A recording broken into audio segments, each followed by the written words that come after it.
God level, you can tell him I said it. Level up. God level, you can tell him I said it. Level up. God level, you can tell him I said it. Level up. Level up. Level up. Go. Everything, that means everything. Eyes connected to everything. And that's why I'm in everything. All eyes on me. All eyes on everything. That means everything. Eyes connected to everything. All right. We're late. We're some divas today. We do apologize. We had some technical difficulties. And what is this talking about? I will get with that later. Yeah. Okay. Thank you. We'll just go through and make sure that this is public and pin this one to the top. Are we already sharing to? I'm about to share to the group. Okay. All right. How y'all been doing this week? Man, it's been a week, man. Tell me about it. It's been a week. Did I tell you I got hit in the face with a bag of bananas last week at work? And I cried. I'm not even gonna lie. She just started bugging up laughing, and I didn't get no sympathy for that, no compassion. I got hit in the face with a bag of bananas, and I mean, dude was not playing. Dude was not playing. I was like, you really just hit me with this bag of bananas. The work has been crazy. I can't say I did 8 12s, but I did more than 6 hours, 8 days straight. Like today was my first off day. My sister came through with the baby, so yeah, I got to see the baby. So yeah, it's been good, but I'm tired. I think I'm low on iron. But anyway, this is things that people don't want to talk about, brought to you by God Level. I am originally from St. Louis, Missouri. I'm a mother, I'm a nurse, I'm an entrepreneur. I have this podcast.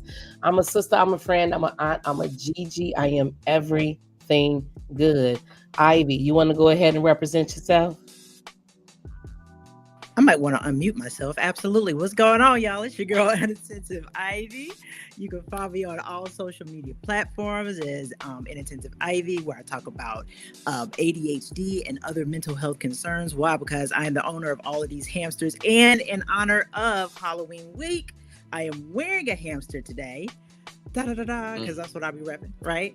Mom, sister, friend, former military broadcast journalist, sharing my experiences, because if I share my stuff, it keeps me accountable, and maybe somebody else will learn something from it. So I'm going to share my bullshit so we can get it all out in the open. We're going to keep it a buck.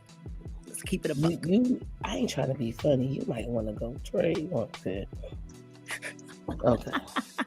All right, John, you want to go ahead and represent yourself? John Skywalker, the Sly Talker here. I'm a lyricist, spoken word artist, martial artist, personal trainer, lover of life, student of psychology, and I'm a father. And again, as I said last week and the week before, I am a personal trainer and I am taking clients right now. New Year's Eve is coming up, and I don't want you guys to fall into that mindset, that trap of, I'm going to wait until New Year's to make a resolution and lose this weight. I'm finally going to lose this weight. You don't wait. If you know that it's got to get done, you know what the problem is, you know what the solution is, don't wait. It's better to start fresh. Nah, it's not. No. Fresh is next week. If you made the decision this week, fresh is next week. Holla at your guy. Holla at Coach John. Master. John Skywalker. Master. John Skywalker on Instagram. Follow me. Send me a message. Let's have a conversation about your fitness goals and how I can help you reach them. Salute. That's what's up. Salute. Yeah. And I'm trying to like my own stuff, but I can't. Shout out to, Positive Black. Let me make sure I say this correctly. Positive Black Images. They are streaming our live right now. And shout out to the Red, the Black, the Green, Dark Matter Awareness. They are streaming it live too, as well on their group page. Thank you. We appreciate it. Tonight's topic is learned helplessness. Yeah. So let's I start it did off like not. this. I didn't know they gave it a name. Like I didn't know it had a name. Like when you can't win for losing, you give up, you don't even try no more because it's like, what's the point? You know, that negative outlook on everything. They gave it a name. Learn helplessness. I was like, what? Yes, So sir. yeah, so this is new to me. Actually, Ivy had to break it down for me. I was like, what? So let's go Listen, talk about it. it is so insidious too. That's what makes it so bad. So insidious the way some people don't even know that they're living in learned helplessness. That's the part. So there he goes. Hey, brother. I'm sorry, King Newborn. Peace. Before we Can get y'all hear me? started, Hello. Can y'all hear me? yes, we can hear you. Oh, okay, cool. Go ahead and represent yourself before we jump right into it. Oh, peace. This is King Newborn. You can follow me on all social media platforms at Newborn Everything. And as always, I am of service to the community, family, friends, and loved ones. Peace. All right, Ivy, go. Shoot, girl. Okay, so I'm gonna tell you where it comes from, right? It's actually this term. Back it up. Give the meaning. Okay, so you got to pull it up. Yeah, well, I have the meaning, and I will read directly from Sir Google, right? Okay. Learn helplessness is when someone feels powerless to change a situation. Even if they could actually do something about it, they've experienced so much failure or so much pain repeatedly in the past, they give up. They give up because they feel like they come to believe that nothing that they do will actually make a difference. And I was going to explain exactly what, like, just like you said, can't win for losing. Yes, that term. Yes, that feeling right there, Yeah. that stuff makes people quit. It literally makes people sit in whatever situation it is that they're in. And because getting outside of that is uncomfortable. So that's learned helplessness. Yeah, and I was going to tell you the origins of it, but I'm sure that John got it pulled up somewhere. Excuse me. No. We're not gonna do that on this one. No. I'm learning right along with y'all. That's how damn. Go ahead. So where it came from? Okay, so it came from this experiment that was done. I want to say like back in the 60s. It really wasn't ethical, right? So they had these dogs, and they had like a couple of dogs that they used that had like no stimulus, and they had these other dogs that they used in the actual experience, right? So what happened is they would put this collar on some of these dogs that were in the actual experiment, and every time that they tried to jump over a fence to do what animals do, right, they would get shocked, right? So every time that they were trained to believe that every time that they got close to this fence, they were never going to get over it because of the fact that they got shocked every time. Now, what they did was they put the dogs who weren't getting shocked and the shocked dogs in the same space, and they saw that even though they weren't shocking the dogs who had the collars, they still weren't leaping over that fence even after they turned the shocks off. So that means that they were like, nope, not even gonna touch it, not even gonna try to get to it because I know it's already gonna shock me. And the dogs who didn't have any of that stimulus, they easily jumped over the fence. They did what people do. We do the same thing as human beings. If something hurts, we're like, nah, I ain't about to do that no more. No, sir. You anticipate it. Yeah, you anticipate it. You're like, no, this is gonna hurt. I mean, nobody wants to do that, right? Nobody. So yeah, it is a really interesting phenomenon. What you got, John? Yeah, let's keep building on it. Essentially, this is a response to failure. We're not responding to success. This is our response to failure. This is our response to a perceived failure. The failure hasn't even happened yet, and that's what we see first. And so you got to imagine that it's thoughts influencing your perception, your beliefs influencing your perception. This is self-efficacy. This is self-confidence. This is self-respect, self-love. And it can also develop into, a core aspect of your personality. So it shapes your worldview in the sense of being pessimistic, right? So this is the child that grows up saying, I'll never be anything. Or maybe you heard Maybe you heard those beliefs, and so there's a self-fulfilling prophecy where you believe this because you have accepted these beliefs or these ideas from your parents, from your teacher. And so here they are, just, growing, being nurtured in this soil of your mind. And every opportunity that's presented to you to succeed, you already have a thought about it. I'm not gonna, that's not gonna happen to me. Or, man, I want to participate in that talent show, but I never win. Matter of fact, they're probably gonna boo me off the stage. It's that negative thinking, negative concept. All that contributes to your self-concept, right? Yeah. And then that self-concept evolves. Now, it's not to say that you can't be successful at anything, because there are some things you're successful at, right?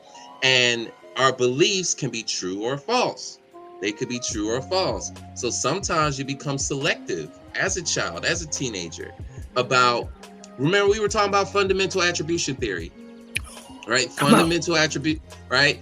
Oh man, the only reason why I succeeded at that is because of these environmental setups.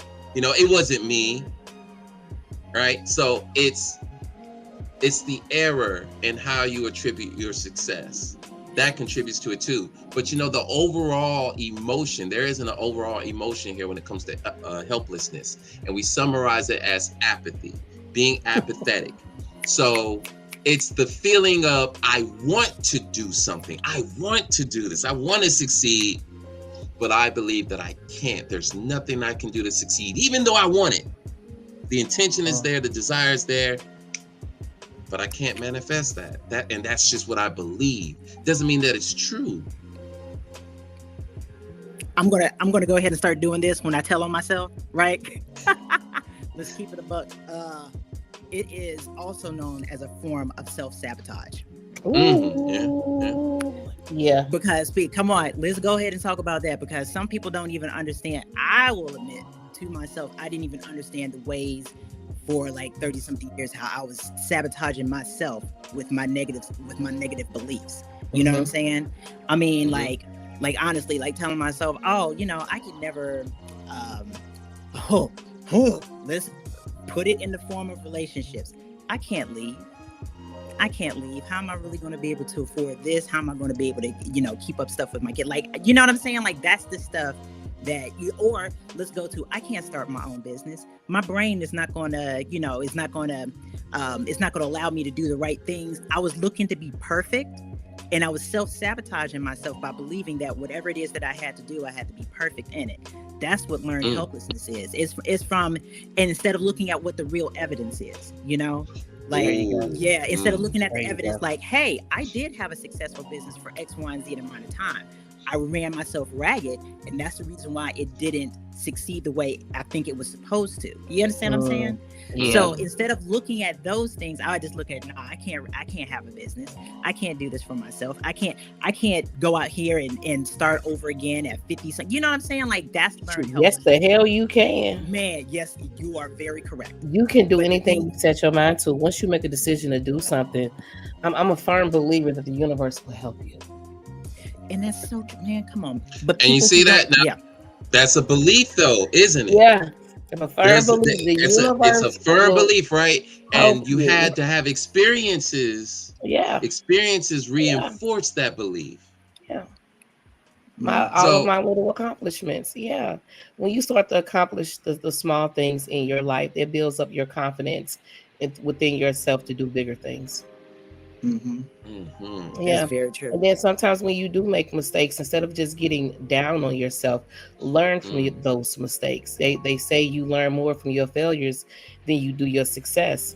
I did. I bought the wrong set of hats one time, and I was so pissed. I was like, well, maybe I shouldn't be doing this. And then I had to think about it. This is a learning curve. I've never done this before. I was excited. I should have read the fine print. It's going to have a green undertone. I didn't want that, but now I know. You learn, and then you move forward. But when somebody is in the thick of that, they can't get to that point where they can give themselves grace for that. Let's go ahead and apply this to the Black community, right? I mean, we all know that the community is not monolithic, but let's think about like the cat who grew up in the hood, who was like, I'm not ever going to get a college degree. I'm not ever going to graduate from high school. So why do I even try? Why am I even going to try to study? Why am I even going to try to go to school every day and actually apply myself? Right? Or I'm never going to break out. Oh, I'm never going to get out of high school without having a record, because everybody around me, they have a record too. You see what I'm saying? You see, like, that's the real stuff. You know what I'm saying? Oh, I'm never going to get this job because I got a record. You know? Or yeah. Or I'm never going to escape the system, or anything. That's like, learned helplessness shows up in so many different ways in so many people's lives. Go ahead, girl. I'm sorry. You know I talk a lot. No, I know. I know this probably gonna throw y'all for a loop. Church. Uh-oh. Hold on. It's a verse that you often hear, that a rich man will never get into heaven. So why try to be rich? Why try to have all this money if you know you can't get into heaven, and heaven is the goal when you die? So it's like, just struggle and get by. It'll be better for your soul in the end. Why question your beliefs? Because if I question my beliefs, I'm never going to get in heaven. That means that I am unworthy. Girl, come on. We can apply this to all kinds of different places. Yes, we can. All kinds of different places.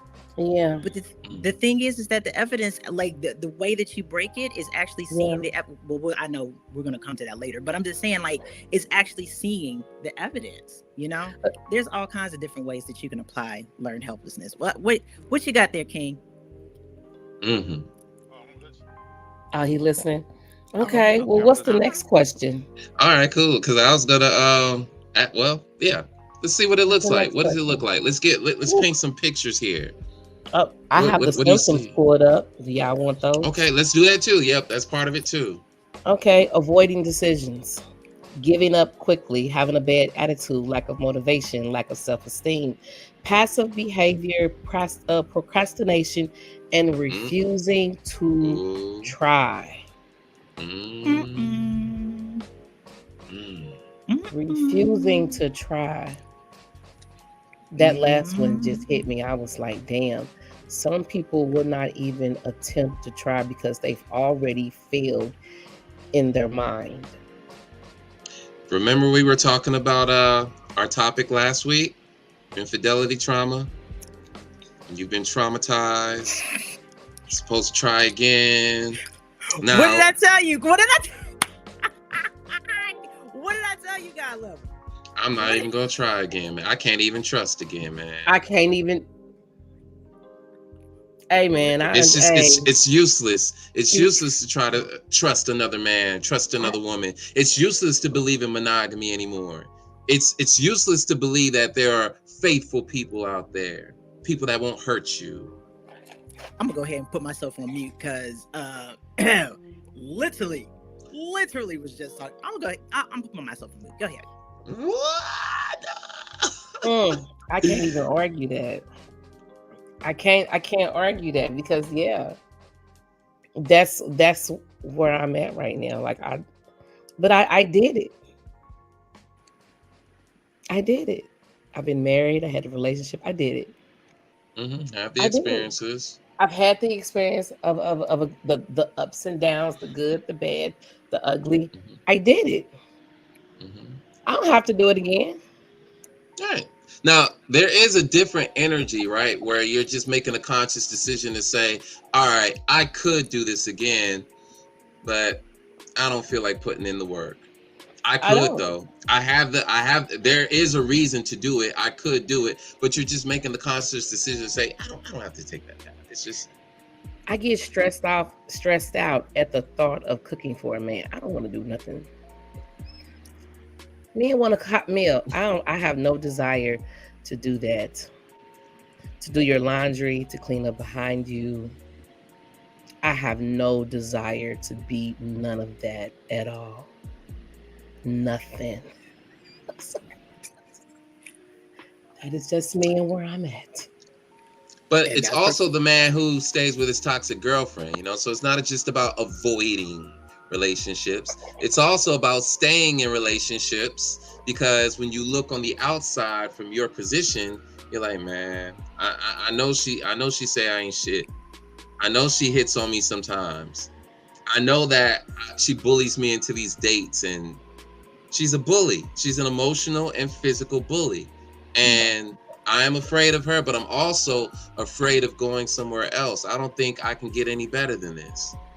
I can't do any better than this. Right? That thought. Both men and women have that thought. Both men and women have that thought. Thank you. Go ahead. Go ahead. No, I was about to say I had a therapist who used to say not making a decision is also making. It's also making a decision. Yep. Yeah. Yeah. And it pops in. That's what it looks like that too. And like basically learned helplessness. It looks like self-sabotage and avoidance a lot of times. Like that's what kind of pops up, like for people who will be like, oh, I'm not going. Okay, speaking on the relationship thing, because I know I've got to combat this myself. People who will be like, oh, I'm not going to try to enter a relationship until the conditions are absolutely perfect. You know what I'm saying? Whether or not that be the other person is absolutely perfect, or that be you as a person is absolutely perfect. You know what I'm saying? Like the idea of there's got to be, we're human. Humans are fallible. You know what I'm saying? And so if you go in there expecting perfection, I mean, what are you gonna get? You're gonna get real disappointed. And that's also a way of self-sabotage, That's just another fantasy, right? You're just conjuring up another fantasy, and really it's just you blocking your blessing, and it's kind of an escape, really, an excuse, an escape. Like if I create this very pristine, and I know nobody, like I don't really believe anybody could get here. So if I create it, it excuses me from actually having to try. So I made a standard that's impossible for me to reach. I made a standard that's impossible for anyone to reach. And any combative tone that I get about that, I'm going to conjure up or intellectualize why this belief or why this condition is so important. And then who's going to want to argue with that? From the outside, like, okay, you got it, miss. Oh, all right, Chief. That's how you think it's gonna go. All right, I ain't touching that. You got it. I'm not gonna perform to that level while also expecting that something good is gonna come out of that. You set the bar way too high. Where's the room for growth? I don't think you really. So the self-sabotage, the perfectionism is a self-sabotage. You created this fantasy to protect you from entering a relationship that will probably hurt you, rather than taking accountability for what influences, or just the human fallibility, right? The human condition. Okay, hey, people are imperfect, but what can I do to reduce or minimize some of that on myself? What can I look out for? How can I respond to that? Again, this is about our response to failure, not success. We're not looking at relationships, life, our work situations, promotions. We're not looking at that with a sense of optimism. We're looking at it with cynicism, pessimism, the negative views, right? Yeah. But this also correlates with depression, chronic anxiety, PTSD, precursors. You're setting the stage. The soil is right here, right? So it also looks like you stopped learning. You stopped learning, so you'll no longer try to acquire new skills, right? Or you failed to achieve your fitness goals 6 years ago, and so you form this belief that, well, if I didn't do it 6 years ago, I won't ever do it. Or I've tried it. I get that a lot with my clients. I've tried this, that. I invested $2,000, $6,000, and I still haven't succeeded.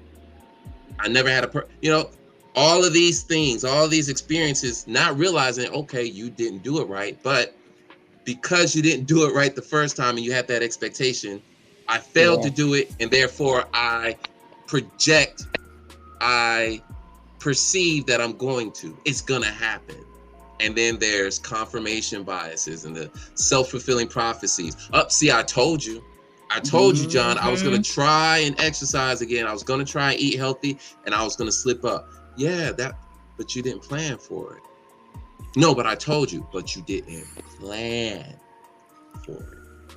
You didn't do your meal prep. You did. Yes, it's like the ill-fated, like, oh, I'm going to. Honey, hold on. Yeah, go ahead. How do you plan for a gym injury? Let's go I hurt my back on that pull down ladder. With correct form. That's how you plan. I had the correct form and I still hurt myself. I just threw that whole exercise away. I'm having some learned helplessness right now over fitness goals. Man. Because I used to be like 6, 7, 8 years ago. Man, I used to be a beast, yo. Like a beast, right? Mm-hmm. But I'm older. I have ailments that hurt my body.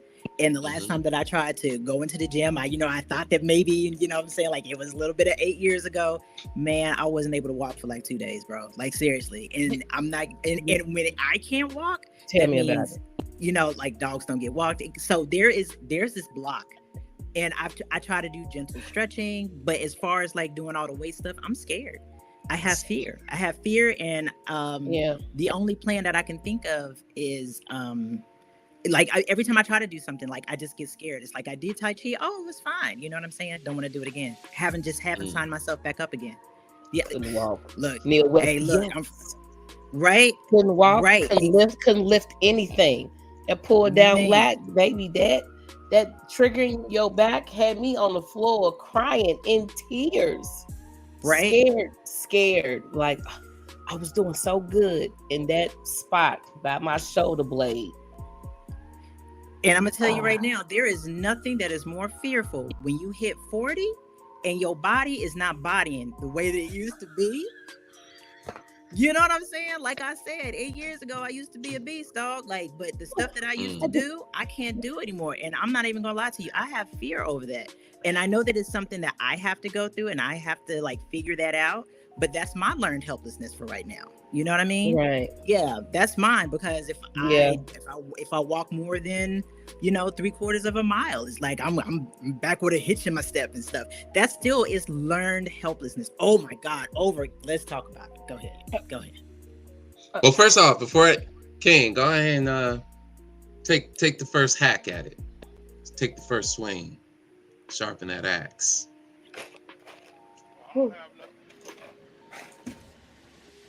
We can't hear you very well, sir. How about now? Okay. Now? Yep, can hear you better. No. I don't have nothing. I'm learning tonight. Okay. All right, ladies, queens.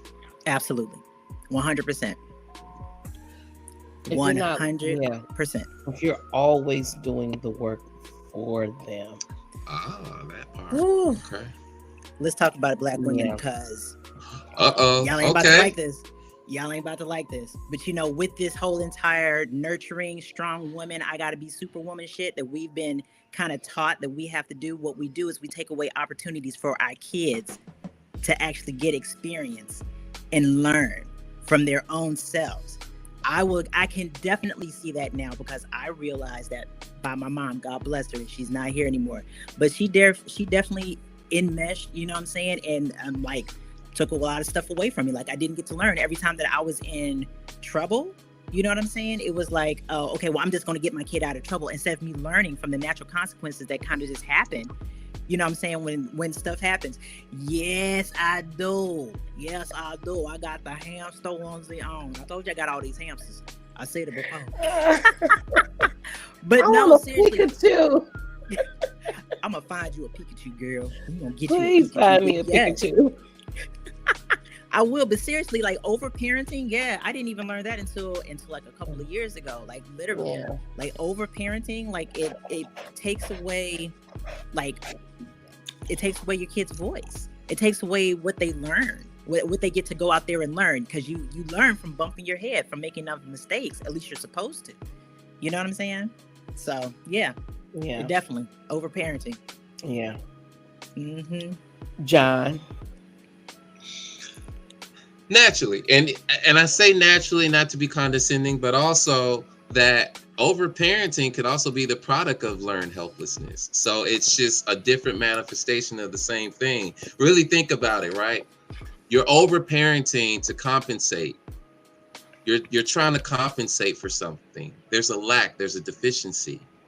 And so it's the parent that's, stressing high achievement, high success in their children. It's controlling. because they themselves were not high achieving. They were not very successful. And so that pit is sitting in there, and they're projecting that pit into their children, thinking that, oh man, okay, I don't want you to feel the way that I did growing up. I don't want you to be like me. And so I'm going to institute this high standard, not realizing that even though it's good intended, I'm actually making you into me in such a way, right? So yeah, it's the overly anxious mom, it's the controlling dad, it's having the difficulty in letting go, you know, it's those attachment issues as well. Yeah, it's the parent that's lacking so much control in their life that their children is, you know, their anchor. That's the only thing that they can really control. And so they take the agency. Again, they're not aware of this. They're not thinking it through because they're not even dealing with their own. And so they're just they're ironically failing to learn from that. And so their children are left to repeat those lessons mom and dad are passing down. So my mom and dad learned helplessness, and so they're teaching me how to be helpless as well. I have my own autonomy. I have my own decision. Again, I like how you were talking about problem solving, you know, because I think as a father, just me in my practice, I realized a long time ago, okay, when we say structure, we're talking about a father that recognizes, okay, before you leave my house, you got some things to learn. So I'm gonna put together my own curriculum, and I'm gonna set up all of these lessons for you to learn, and it's gonna be in a controlled environment, which is, again, when moms and pops, when they parent, it's two different styles. They're both necessary, right? Pops is basically saying, hey, leave them alone. Let them figure it out. Stop. Get out the way. But they're gonna let them figure it out. Let them hit that. It's controlled. It's a controlled detonation. And dads are basically saying, moms, you gotta trust them. You're not trusting them. And that's only because you don't trust yourself. So you're just projecting your insecurity on your kids. And pops is just trying to say, hey man, just let them fly. They gonna fall, but guess what? It's not that far of a fall. It's not that far. Look. Let me show you. You see, they got right back up, right? Yeah. Trying to build that, and they build the confidence. It's such an exhilarating thing, right? When you accomplish it, if not on your own, even with the help of somebody, and then they're celebrating your success. And some children, they get deprived those opportunities to not only fail or succeed, but also to be celebrated in that success. Oh man, oh yeah, you did it. Oh man, that's my boy. You did that. And it's yeah. I want to do another one. Give me another challenge. I love this. I want some more. And so the over parenting, yes, you deprive it, it's an impoverished mindset. You're depriving your children of those golden opportunities, right? And as a father, I'm like, yeah, that's what we do. We know how to institute situations where the children get to learn, but you watching. You sitting back and you looking at them like, okay, hey, that's too far. John, you're not gonna, nope, just give them an opportunity, and then they work through it. And we see the videos, TikToks, Instagram, we see kids, trying to, like these obstacles. There was one about a Chinese, Japanese, I can't remember right now, but there were two, I think they were twins, two kids, right? They were toddlers. And dad created this this obstacle. They were like made of strings. And so one of the kids went under, got smart, just got creative, like, oh, okay, I can just do that. And the other one just stood there and cried, and just reaching for mom, reaching for dad, like, please, I don't know what to do. The other kid figured it out. And then with the code right there in front of him, still, learn helplessness. But you got the answer right there. But come on, he just do what he did. Social conditioning, social learning. Are you watching your peers? Are you observing what they're doing? Are you learning from their mistakes? Ooh, come on. Or are you just, all right, hey, they're helpless, so it looks like it's working for them. So let me do it too, because it's working for them. Oh, dang, all they got to do is pity themselves and they get rewarded with that. Well, shoot, I'm going to pity myself too. Come on. We got that's heavy in our culture, isn't it? Come on. I'm gonna go ahead and keep it a buck yet again, right? I'm not, like I just explained, you know what I'm saying? My mom overprotected, and you know what I'm saying, kind of enmeshed the mess out of me. So when I was 18, I was expected to go out into this world and be perfect, right? Be perfect. But I never had a chance to really learn. And I realized that y'all know I talk about it, I'm very open about it. When I finally went away to the Pokey, I kind of learned, like I saw the things that I was doing, right? And one of the things is that I wasn't giving my kids the opportunity to be autonomous, right?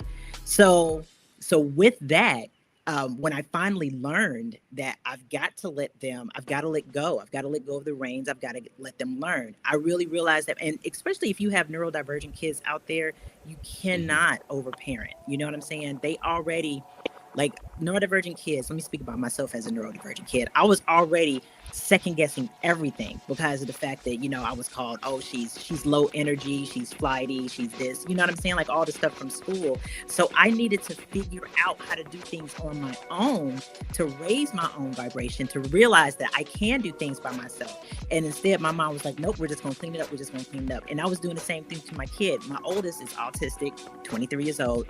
And when he asked me, Ma, should I apply for this job? Boy, you better go apply for that doggone job. If you need help with the application, I'm here and available for you, but you do it first. Yeah. You see what I'm saying? Yeah. And I didn't realize that I was taking away that power. So that's what learned helplessness. And I parented out of that because that's how I learned also, you know? And where a lot of us, we're doing it, especially in the Black community. I'm going to ask, if you are a Black woman watching this right now, check out the environment plays a big role. Yes. Your environment, you growing up in the hood, you're not seeing too many successful people, just people getting by. You know, that becomes your goal, is just to get by, not to want to achieve anything more or feel like you can achieve anything more. Hell, I was in the projects. 9th floor, Shoto, Peabody's. And I was 8 years old looking out the window like, this ain't gonna be my life. This is not going to be my life. Watching them throw whatever they was throwing at the cars, the fights, the drugs, that wasn't gonna be my life. No. Yeah. That wasn't for me. No. No. So what do you think? What do you think, guys? What do you think, John? How does someone's self-esteem or confidence change when they feel like nothing they do makes a difference? Well, we already said that. Low self-esteem. Avoiding challenges. Yeah. A lack of belief in validation seeking. You're always seeking validation.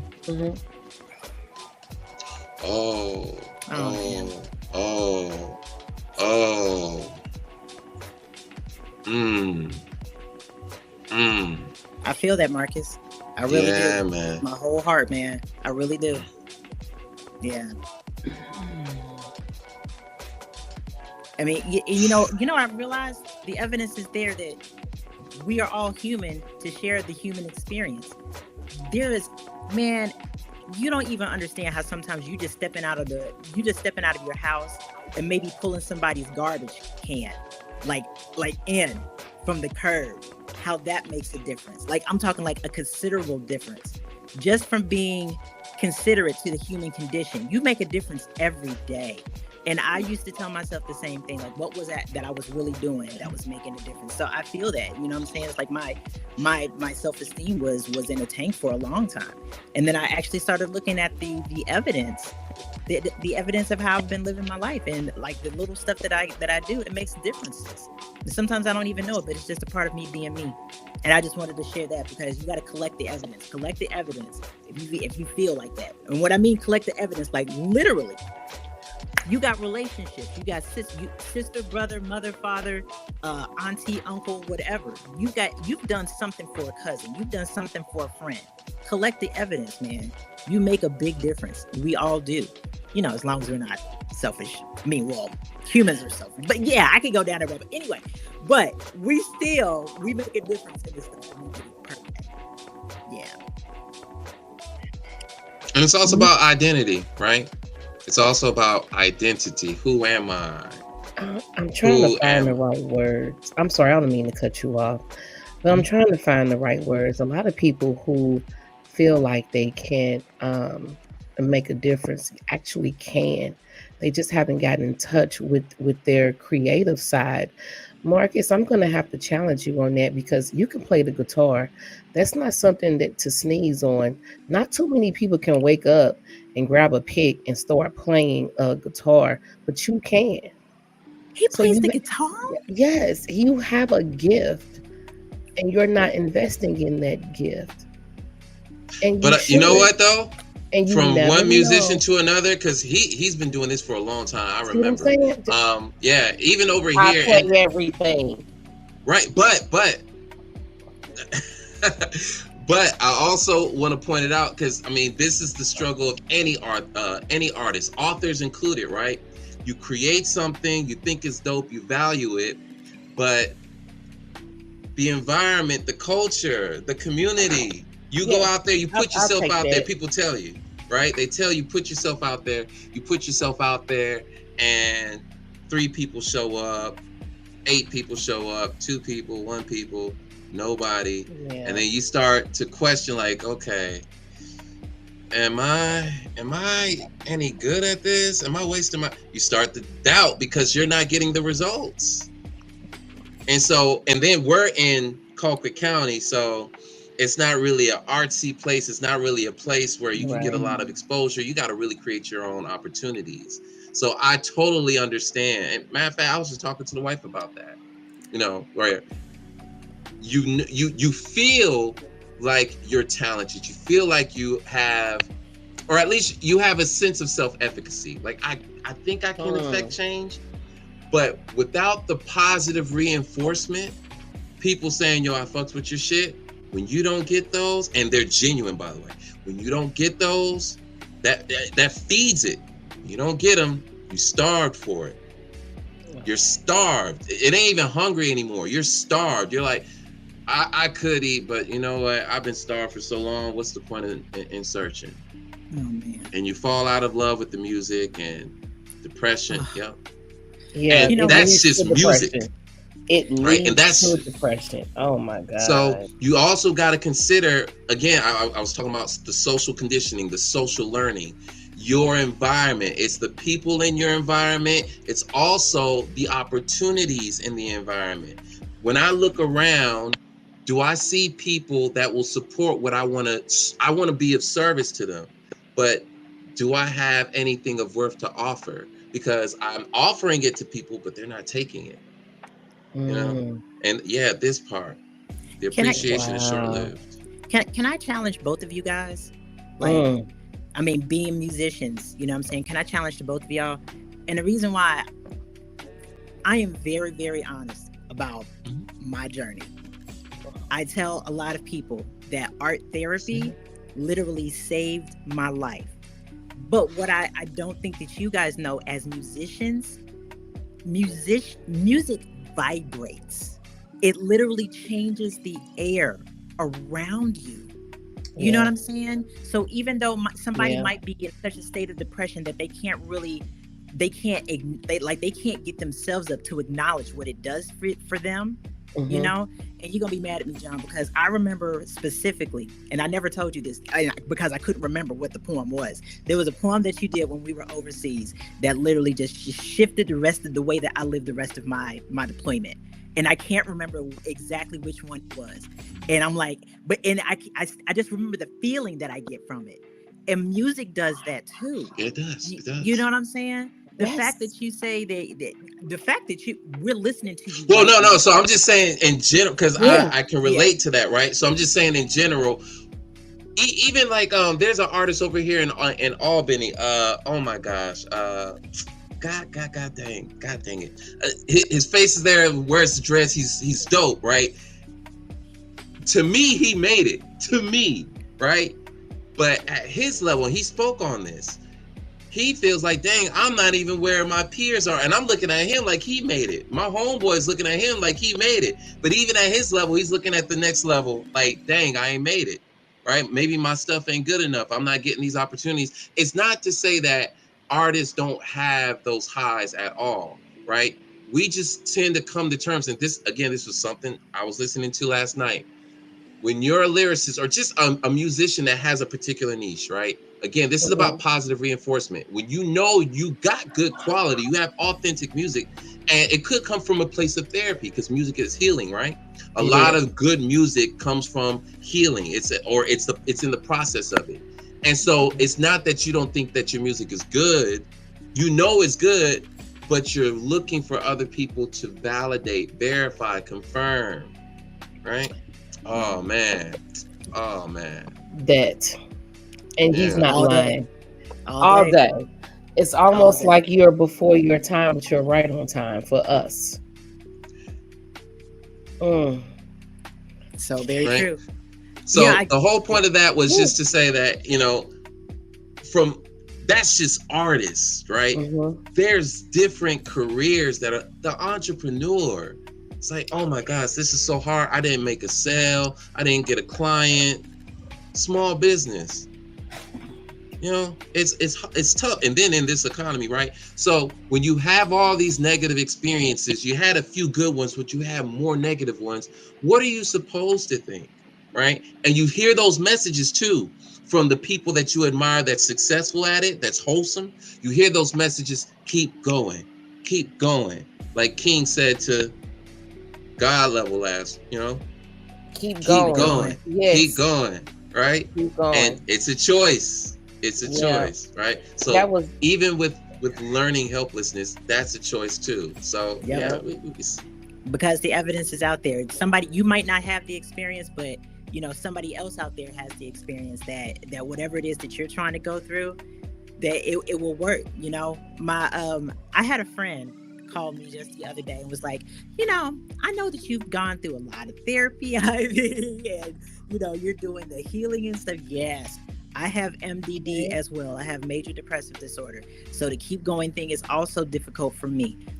And I'm going to let you know right now, I have tools to use that help me, remind me that the evidence is there, that major depressive disorder is just a part of me and it is not me. Does that make any, you know what I'm saying? And I'm not trying to take away from your experience, Marcus. I'm relating. Like, we do. Yeah, we definitely. I'm sorry. He just put this up. He's like, yeah, we got to talk more. Definitely. I mean, and I'm very transparent about what I go through. You know what I'm saying? Because if I can talk about my bullshit, I can help. And I've had those lows, those highs, those middles. You know what I'm saying? But the thing is that I know that I have to keep going. I know that I literally have to keep going. And like, what was it? What were we talking about? I'm so sorry. Look, I just had a hamster. It's okay. It's okay. Move it to the next question. Yeah, go ahead. I don't know what I'm saying. I don't know.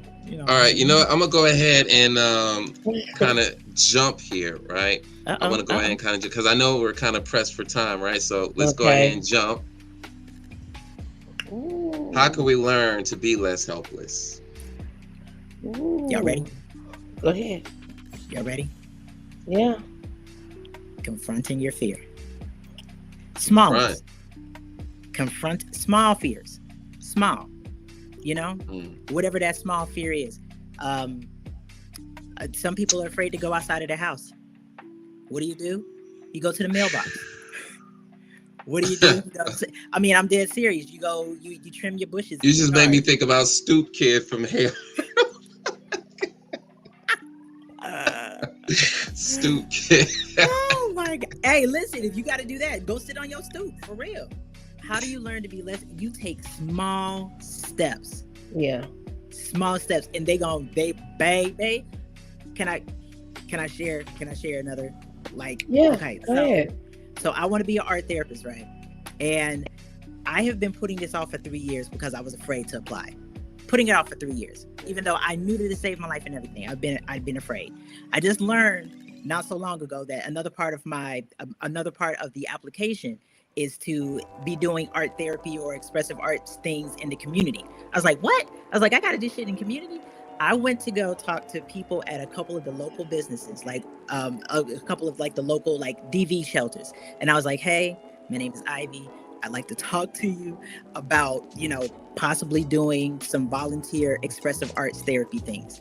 Scary as shit. And y'all see, I can talk a lot. I think that I'm personable, right? But it scared the shit out of me. And once I did it and I got back in my car, I cried for 15 minutes straight. I kid you not. I'm getting even anxious even thinking about it right now. It was so fucking hard, y'all. It was so fucking hard. And that's the stuff. I'm about to cry now. Don't cry. Because I'm serious, because I'm getting like, but that's the stuff you confront your fears. Okay, I'm going to go. You did it. You did it though.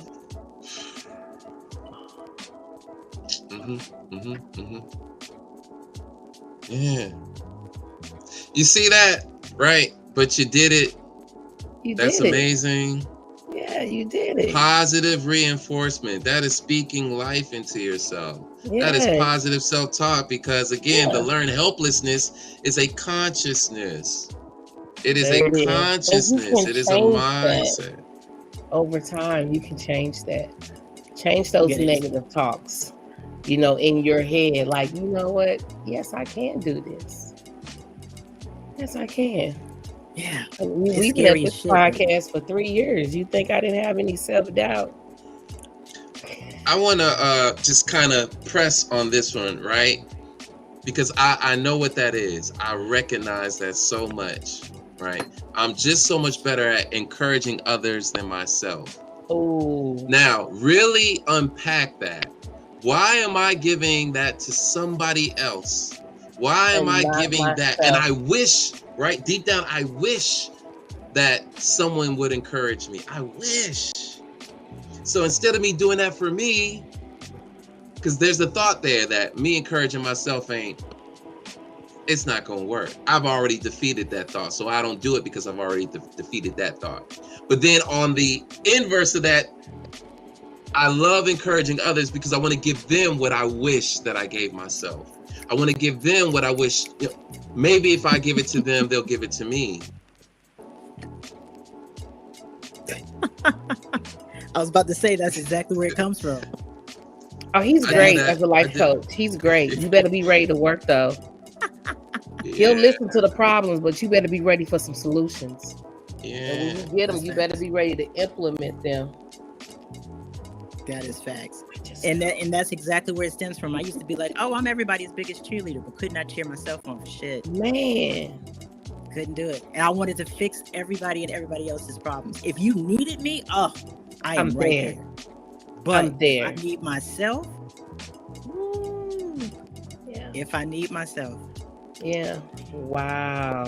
And again, it just comes back to the self-talk. You got to we don't inventory those thoughts. We already don't like them. We don't like the thoughts anyways. And so we kind of cherry pick them. We know that they're there, but we kind of just like, oh, I know that's over there. I'm not even going to look over there.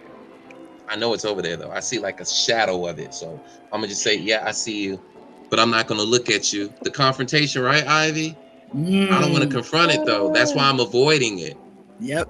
And then if it shows up in my reality, God might be trying to give me opportunities. The universe might be giving me the opportunity. Oh, okay, you want this, John? I'm gonna give you look at you. Look at you, John.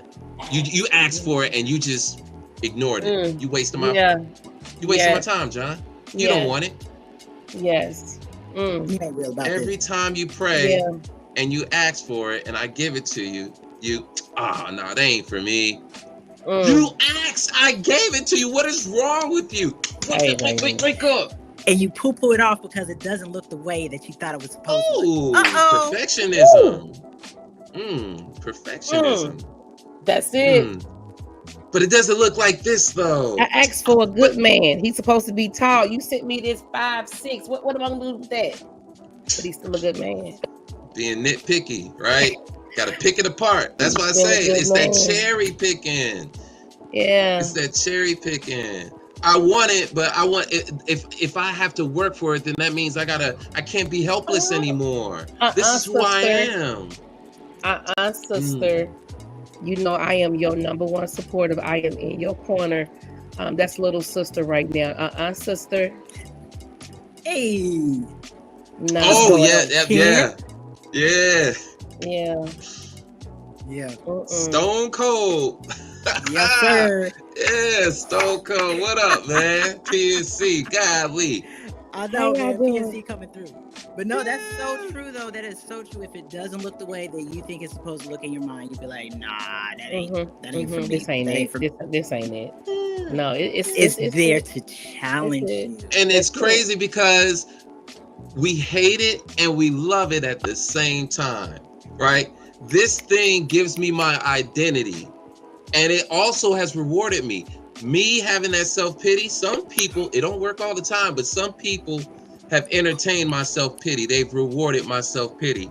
And so I get benefits from that, kind of like, welfare, right? Kind of like that, right? And you get attached to that. You could get more. You could get this 50K over here. But man, if I just do a little self-pity, I get 20. That's easy. And so you identify with being helpless to the point to where you're afraid to give it up. You're afraid to give up the benefits that come with being helpless. And that's hard to swallow because there's a judgment there too. There's a judgment. You're judging that, and then here you are doing it. So, oh man, I can't judge myself. Never mind. People wear their victimhood like it is a leather coat. There it is. They wear victimhood like it's a leather coat. Yeah, I can understand.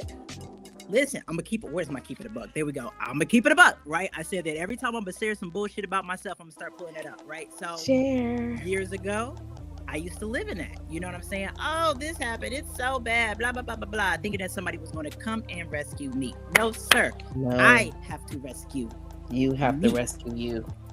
You know what I'm saying? No, the universe is sending you a tribe to support you along the way. Here we are. Man, here we are. It's a human, and I hear you, kid, and it's a valid human thing. You know what I'm saying? It's like, especially if we're feeling some type of way about how we've done some things. You know what I'm saying? We want to sit in the problem instead of sitting in the solution. But the solution is, we can complain about the problem. Yes, absolutely, because people need to relate. You need to feel like somebody else is going through the things that you're going through. But learned helplessness happens when we sit in the problem instead of the solution. Unless you start to actually talk about solutions, what are you doing? Yeah. I'm sorry. I'm just putting it out there. Right. And just remember now, helpless people, they're not good at solving problems. No, they're not. They're good at focusing on the problem. Oh yeah. I know I could do that, but man, this is just the problems. Yeah, I know it's right there. Would you just leave me alone, John? Dang, I'm talking about the problem. All right. Which leads people to be like, it's other people's problem and they want to fix it. I'm gonna shut up. Go ahead, John. Keep going. So it really comes down to your self-talk. You gotta be willing, and there's courage here, right? Because apathy, right? There's courage here. You cannot confront without courage. You can't confront without courage, right? And so this is me saying, I am afraid, but I'm going to do it anyways. And I'm just going to inch in there and kind of peek and slow exposure. And I'm going to think my way out of this because I have learned that I don't know how to solve problems. And it's so, Ivy said, it's so hard. What does that mean though? It's so hard, but what does that mean? It's hard. What does that mean? Look at it. I am looking at it. No, you're not. So self-talk, you got to journalize. That's one way that you could be less helpless, is to observe your thoughts and look at them. And the way you look at them is ask yourself the question. It's not about just asking questions. It's asking the right question. Ask yourself that question, like some of the ones that we have on this podcast. Come on. And answer them, because that is your self-talk. Yes. And you have to recognize that, I wrote that. I wrote that. That's my voice. That's in my head. But does it have to be this way? That's the next question. Does it have to be this way? I know logically it's a no, but do I believe that? Come on. Journal. Journalizing. Document your thoughts. You're validating your thoughts. It's that small. That leads to self-compassion, because you weren't getting compassion, were you? You're helpless because no one was compassionate towards you. You're helpless because you aren't compassionate towards yourself. So you're just giving yourself what was not given to you. That's while it. your parents were raising you, while your community was raising you, while your culture and your institutions were raising you. They were not teaching you how to be helpful. That is a word right there. That's basically it. You know something? I love the fact that you talked about journaling. Yes, when you, this is the reason. This is another way that you become less helpless. When you actually start to journal and you write shit down and you start to see your own patterns, right? When you go back and read it. And you go back and read it, and then you're like, oh, this is a pattern. This is something that I do. So what I need to do is attack this pattern and find a way.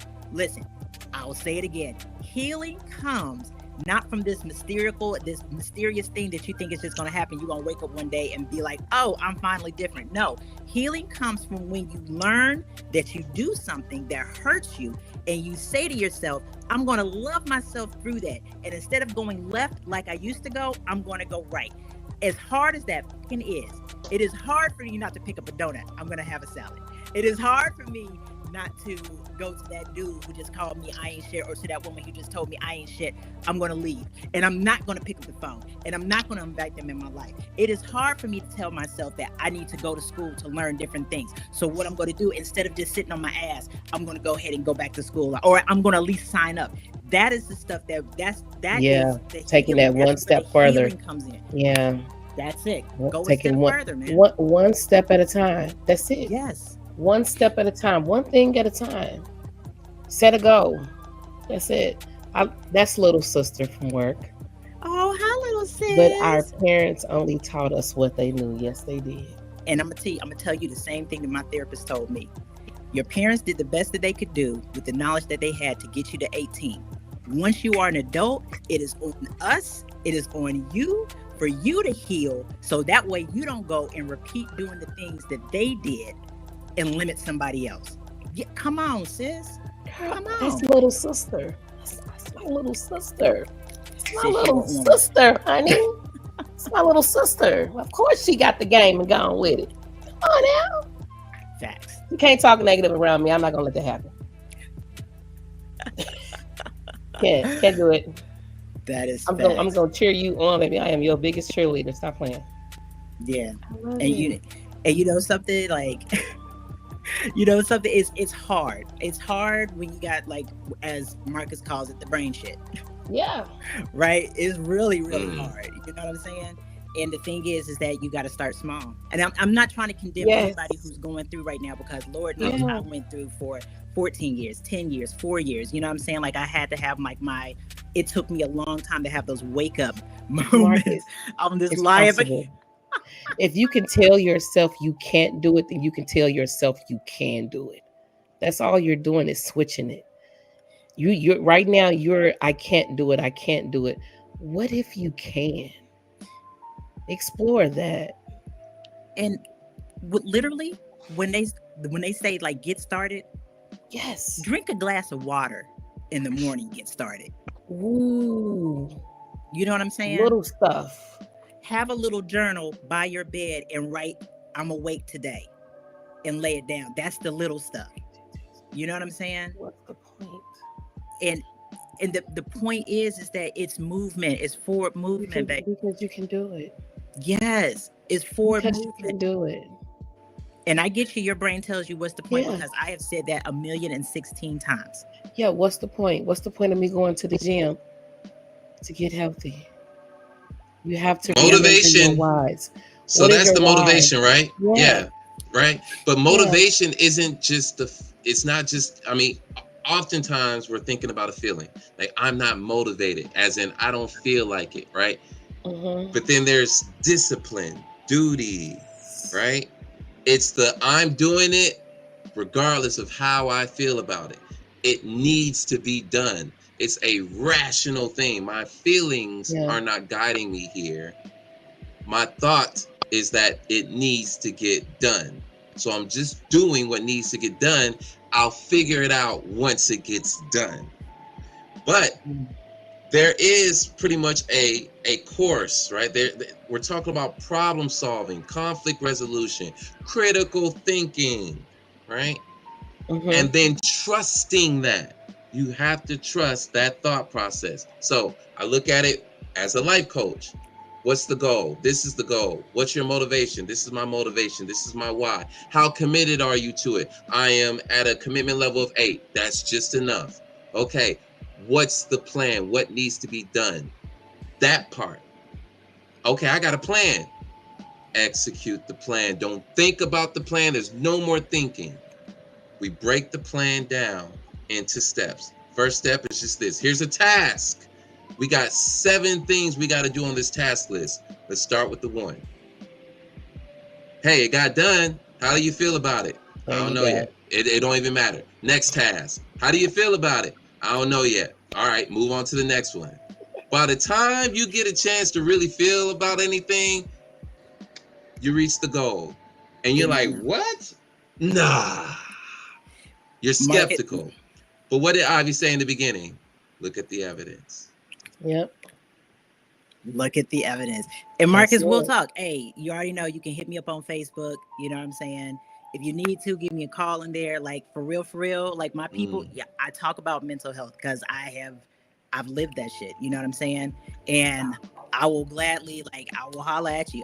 Listen, for anybody out there listening, I am ADHD, which means I'm neurodivergent. I struggle with major depressive disorder. I struggle with PTSD, both complex and combat. I struggle with, there's so much stuff, right? But the thing is, I got you, Marcus. But the thing is that... Oh, go ahead. I'm sorry. That's it. Remember the turtle. Run the race, man. Run the race. It literally started, I kid you not, it literally started for me with finally taking my meds in the morning, because I'd be like, man, I ain't taking that medicine ain't working. I finally decided to make a decision. I was like, whatever this stuff does, whatever makes me feel, I'm going to take my meds in the morning. And that led to more things. That also led to me writing my gratitude journal in the morning. That also led to me, I get up in the morning. I even have a body thing that makes me tired, and I still get up. And it's just a small thing. Start somewhere, wherever it is. Yeah, I feel you. Fucking need to take medicine too. That's fair. Yeah, but it works. It makes me feel, it helps me to realize that I'm not helpless. I am not helpless. I'm not the same as I was 10 years ago. Tools. I got tools. If you're going to learn anything, you got to have tools. You got to have tools to learn. Yep. Got to. It's just the practical thing. Ain't no judgment here. I'm just doing what needs to be done. I got goals. I got goals in different area codes. Oh, no. I got goals. Goals. That's going to be the next hit. Before we break out, here are some ways to overcome learned helplessness. And John just said the first one. Set goals. Set smart goals to regain a sense of control and productivity. I'm sorry, tongue-tied. Cognitive behavior therapy, a type of talk therapy that helps identify and reframe negative thought patterns and behaviors. Positive self-talk. Don't just tell yourself what you can't do. Tell yourself what you can do. Meditation and mindfulness helps become more aware of present thoughts and emotions instead of reliving past events. Self-care. Yourself, take time to look after your health. Identify and challenge negative thoughts. Watch out for those thoughts and ideas that could lead to self-fulfilling prophecy. Learn new skills. Learned helplessness is a mental model that can only be changed by relearning. Practice independence, cultivate resilience, self worth, self compassion from whatever age. Now, it says from a young age, but start now. Engage in activities that restore self control. For example, small exercises can help you can help someone who feels helpless, especially us 40 and over. Because them knees ain't kneeing. My body ain't Them- bodying like it used to. Them joints ain't Look. joints. I got all kind of vitamin B6 complex, iron, magnesium. Man, I wish we could sing a song. I got Multivitamin. cartilage. I got cartilage. No, it's not even the same, but for real. Just saying. I'm telling you, it can be changed. If you've been telling yourself you can't, just try telling yourself that you can. And if you need some support, come back. We are here. We are always willing to lend a hand, to give a helpful word.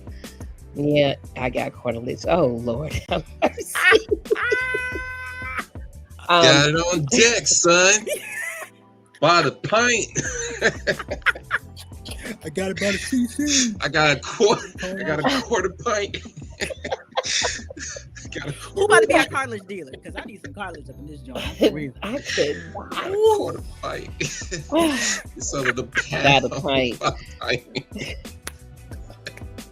Oh my God. Oh man. Feel free to share our podcast. This is We Go Live every Tuesday at 7:00. We was a little late today, a little diva today. Don't forget to join our group page, Things That People Don't Want to Talk About, where we will be posting questions concerning the next live show that we do, which is every Tuesday. But I don't believe anybody's going to be watching next week. Next week is Oh yeah. yeah. We don't Yeah. we don't dabble into politics. Who you choose to vote for, that's your business. We don't do that over here. We're not getting ready to get into a screaming match about why he is better, she is better. So we're going to be off November the 5th, and we will see you all back here November the 12th. Stay tuned for our next title, our next live. Is victimhood a culture? Bum, bum, bum. Foreshadowing. Might as well. Yeah. We'll go with that. All right. Mm-mm. All right. John, you got me? Yes.